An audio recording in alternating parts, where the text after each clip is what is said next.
Hello guys, it's me, Nymphy, a day in my life as a factory worker.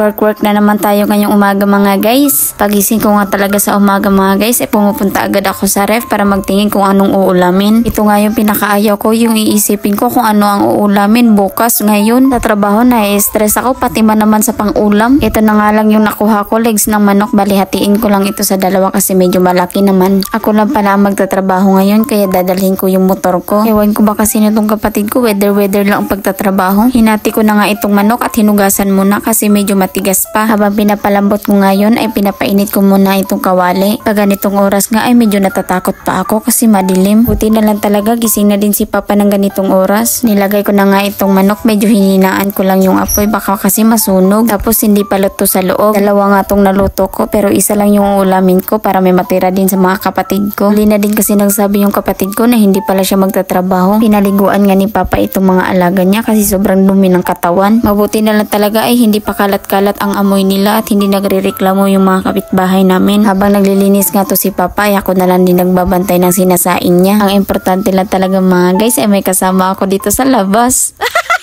Pagkaluto nga nito ay pumasok na ako ulit sa kwarto para makaligo na rin. Hindi nga sana ako maliligo kasi sobrang nalalamigan ako. Kaya ayaw ko talaga na pang umaga yung trabaho ko. Nakakatamad bumangon at maligo. Binilisan ko lang talaga maligo mga guys. Naninigas nga tong katawan ko sa sobrang lamig. Bihis na rin ako agad para kakain na lang ako. Sobrang nagugustuhan ko nga itong trabaho ko ngayon kasi hindi masyadong nakakapagod. Hindi tulad nung dati na halos wala kaming break. Pero naghahanap pa talaga ako ng trabaho ngayon na sa loob talaga. Sayang din naman kasi yung pinag-aralan ko kung hindi ko lang magagamit. Ewan ko ba kasi sa panahon ngayon, backer na lang yung nagpapatibay. Minsan napapaisip na lang talaga ako na parang walang silbi yung pinag-aralan kapag ganyang sistema. Pero hindi tayo pwede sumuko. Sarap nga ng kain ko nito mga guys kasi sabaw yung ulam ko. Nagluto nga kahapon sila kuya ng putsero ng karne ng baka. Malambot pa talaga yung karne at may saging pa. Pagkatapos ko nga kumain ay papasok na sana ako sa kwarto ko nang ginulat ako ng pamangkin ko. Biskot ng gabi. Oy! Kurota lang giatay. Ay!